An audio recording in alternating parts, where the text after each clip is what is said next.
My name is Major Keren Hajioff, and following Rear Admiral Hagari's statement, I want to add a few words in English. So after Hamas violated the humanitarian pause on December 1st, we entered a new phase in our war against Hamas. This week alone, IDF forces encountered and exposed even more evidence of Hamas's deplorable exploitation of Gazan civilians as shields. In Sajaiya, Khan Yunis, Ramal and Jabalia, our troops found large weapons depots and tunnels in multiple schools. There was even a sniper rifle hidden inside a teddy bear. We found an RPG training facility inside a mosque in Jabalia. To name only a few. The fact of the matter is, Hamas has spent the last 16 years embedding itself inside and under civilian areas in Gaza. This is the logic of Hamas's inhumane strategy.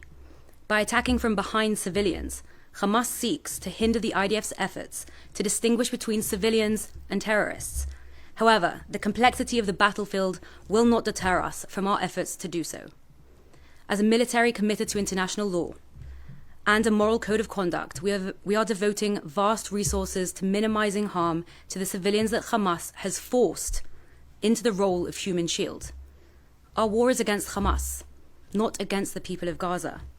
It's hard to remain indifferent to the loss of innocent lives, Israeli and Palestinian. But while Hamas sees every innocent death as a strategy, we see every innocent death as a tragedy. Here are only some of the measures that we're taking to prevent them. First, we're encouraging Gazan civilians to temporarily move out of the line of fire. We published a website with maps and instructions to guide Gazans in specific neighborhoods to safer areas. Now, we understand that not everyone in Gaza may have access to the internet at all times, so we're also communicating by dropping flyers with instructions in Arabic. We also have IDF officers communicating in Arabic in the media, online, on the radio, and on the ground. This is in addition to tens of thousands of individual phone calls that we're making to people in Gaza. I want to make it very clear.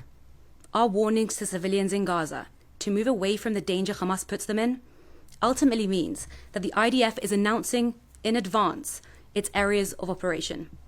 This is almost unheard of in military warfare.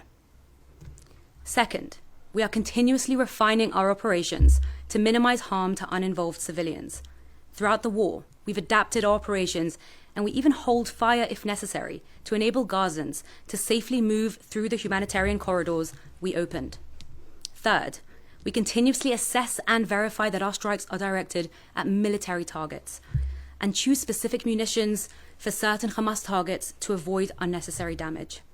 While we take extensive measures to minimize civilian casualties, Hamas makes every effort to maximize them.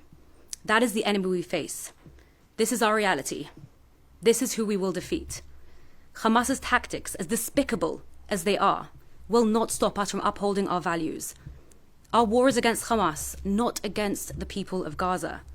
But actions speak louder than words, which is why yesterday we also opened the Kerem Shalom terminal for inspection to increase the flow of humanitarian aid into Gaza.